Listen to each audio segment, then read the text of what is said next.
Good evening, everyone. This is Life Issue and this is Blessing. Okay, so I just watched a video and I knew I had to blog it because it was something that everyone needs to see. Okay, now I'm going to show you a video of a woman in America who is married to a Nigerian and what she had to do to get back. You know, sometimes we do say that women are the weaker sex, okay? But not always. Because a man might push you to the wall. And sometimes when in a relationship, the person pushes you to the wall and you just do something that is extraordinary. That's what I'm going to say, because what she did was something that most women wouldn't have thought of. So I'm going to show you the video and I'll come back and we'll talk about it. Thank you. I'm a Liberian woman married to a Nigerian man. We've been married for over 8 years. You understand? I have caught him cheating a few times. But lately he said he wanted to go for a vacation back home because he hasn't been back home for a while. And he wanted to go see his family. Little did he know, I had our lines set up in such a way that I know what everybody's doing on their phone, including the kids. He's not savvy to electronics and stuff like that, but I am. But I have been eavesdropping way before his trip to Nigeria, and I noticed that he has been talking to another woman in Nigeria, what they're going to do, where they're going to meet, the whole nine. I knew everything that he was planning and what was going to happen when he leave. But, you know, us humans, we always going to do what we feel like, when we want to do and how we want to do it. You can't really stop anybody from doing what they want to do, especially if they have premeditated and they have a fantasy of what they're going to get out of it, how great and good and pleasurable it's going to be to them. So I didn't say nothing to him. I just pretend I didn't know. But I had to do something that after this man comes back, he's going to pay. He's going to pay for such deceit. I was going to make him miserable. I was going to make him suffer the consequences. So I waited till he left. Mind you, we got a big, beautiful house and we live in large. All right? So a day after he left, I went looking for me an apartment. I got an apartment. It was just a small, affordable 2-bedroom apartment. We have 3 kids. All right? Me and my 3 kids can fit in the 2 bedrooms. You know, 2 bedrooms. I mean, nobody else. So I got my apartment, and then I booked a storage. I had to book 2 storage units because, I needed to put more than half of the stuff we had in the house and in the garage in the storage. I did that, and then I hired a moving company to put what I didn't need in the storage and bring what I needed in the apartment, okay? Within a week or 2, I had all that done, and then I cleaned the house and prep it and put it on the market for rent without his knowledge. He was doing his thing, going to Nigeria to see another woman without my knowledge. So whatever I want to do to hurt his feelings too, I got to do it without his knowledge. It ain't got to be another man. See, that's what y'all women need to understand. You got to come back at a man without going to cheat on him. That's lowering, that's devaluing yourself. No other man need to, So he didn't know. He was gone for 2 months. I got my new place, me and the kids in 2 little bedroom. I put our house on the market and put it for rent at $12.75 a month. Yes. Little to his knowledge, when he got back, he went straight to our home, tried his key. He couldn't enter. He didn't see my car. He called me and he's like, baby, I'm home, but I can't enter the house and your car's not here. Where are you at? I said, I moved out. I have tenants in the house and they're renting from me. He's like, what? He said, this is a joke, right? I said, no, it's not a joke. It's not a joke. Everything you came from doing, I know about it. I knew about it before you could leave. You went to go see another woman. So you see, that's the thing about marriage. God gave me the right to divorce you right now, but I'm not going to divorce you. I'm going to be separated from you for a year until you straighten your act. But within that year, I'm going to pocket all that money for that those tenants going to be paying. It's going to be mine. If you don't change in a year, I will sell the house and all the money is going to be mine. He was like, you're joking. You're joking, right? He's trying to laugh, but at the same time, he's scared out of his pants. You're joking, right? I said, no, it's not a joke. So whatever Uber or taxi brought you to that house, you better tell them to wait for you and leave, because if those tenants call me saying that some strange man is trying to enter their house, I'll tell them to call the police. I'll tell them to call the police and you're going to get arrested. He was like, you're joking. You're serious, right? I said, yes, I am. So where do you live? I'm not telling you. I'm not telling you. You'll see the kids. I'll bring the kids wherever you at, but I'm not telling you where I'm staying. You're not going to know where I'm staying. So all the cheating you did here in America, and then you're going to go on a vacation back home to see another woman.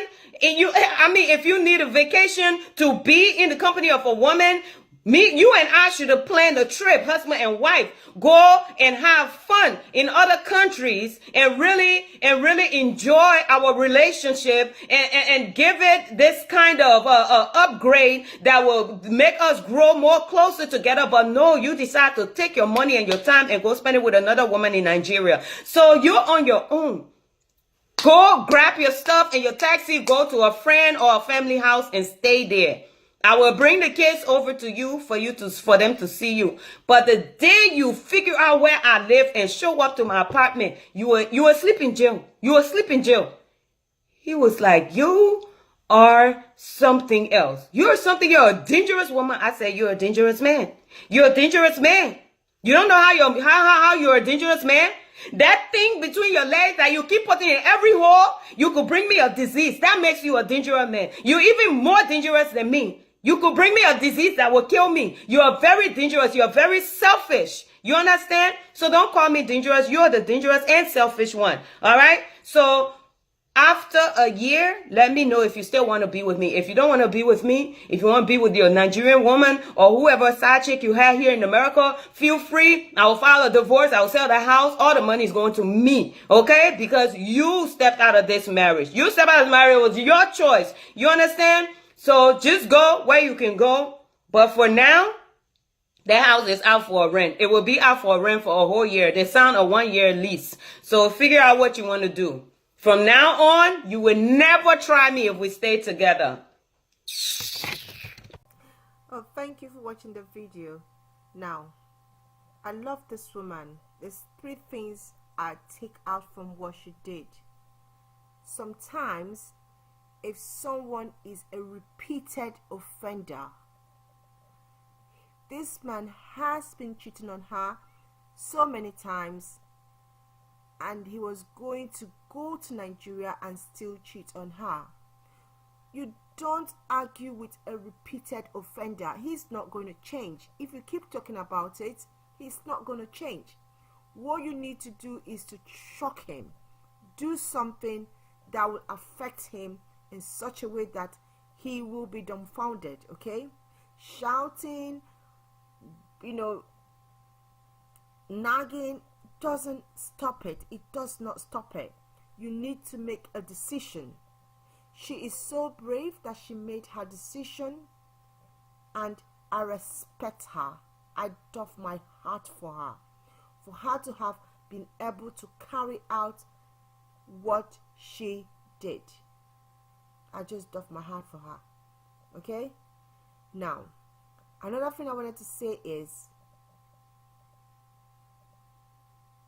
sometimes when we live in the Western world, our husbands do lie to the women back home. They tell them that our marriages are not working.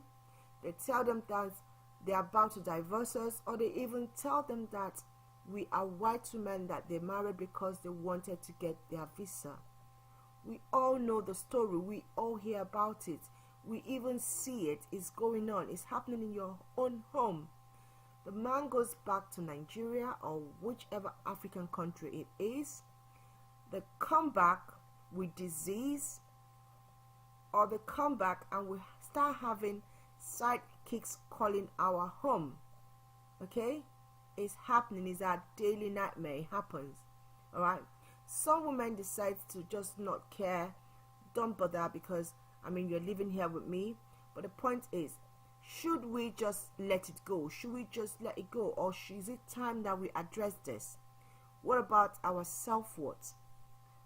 Okay, she decided that she's not going to take it, and she went about doing what she had to do.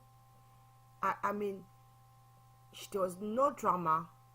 Meticulously, she took her time and she planned it. And I love the fact that, you know, the top thing I wanted to say is she gave him an option. Clean your ass, clean your way, and if you think you want to preserve this marriage, come back to me in a year's time. Sometimes we need to do tough love. We need to show the men that we cannot be pushed around. Okay? Giving excuses for them makes them do it again. Okay, I know you want to save your marriage. I know you want to be married, but sometimes you need to push the button. You need to give them the tough love. You need to make up your mind that you're not going to be in this relationship where a man is giving you shit. Okay? So please, please, please, why I did this blog is for someone out there to learn something from this woman. Sometimes you need to take yourself from that uncomfortable, deadly relationship. Have a me time and think about your life, okay? And maybe later it will work, maybe it will not work, but you need to understand that you don't give another person power in such a way that it is hurting you. I say kudos to this woman. I so much love her bravery. I so much love the fact that she was able to stand up and fight. She's fighting for her marriage, but she's doing it in such a way that the man understands that it is no more business as usual. I mean, another woman could have just said, okay, you're sleeping around, I'm going to sleep around. Why would she want to do that? Why would she want to defile her body because of a man that is disrespecting the marriage vow? Because I've had, you know, one of the groups I belong to, a girl was saying, oh, if he's cheating, I will cheat. And I'm like, seriously? I'm not going to degrade myself, let down my Christian value because a man is cheating. If he wants to cheat, that's fine. But a time comes when you need to show him that at the end of the day, he cannot continue cheating. And that is what this woman did. And I so much admire her. I admire her courage. Okay? Alright. Thank you so much. Please help me subscribe, help me like, and drop your comment. What do you think about this woman? Okay? The people that are bashing her, the people that are saying some negative things about her, are they justified? Did she do the right thing? Instead of fighting, bickering, and nagging the man, she decided to go about it this way. What do you think about her? Drop your comments. I will want to know. Thank you so much. Bye bye.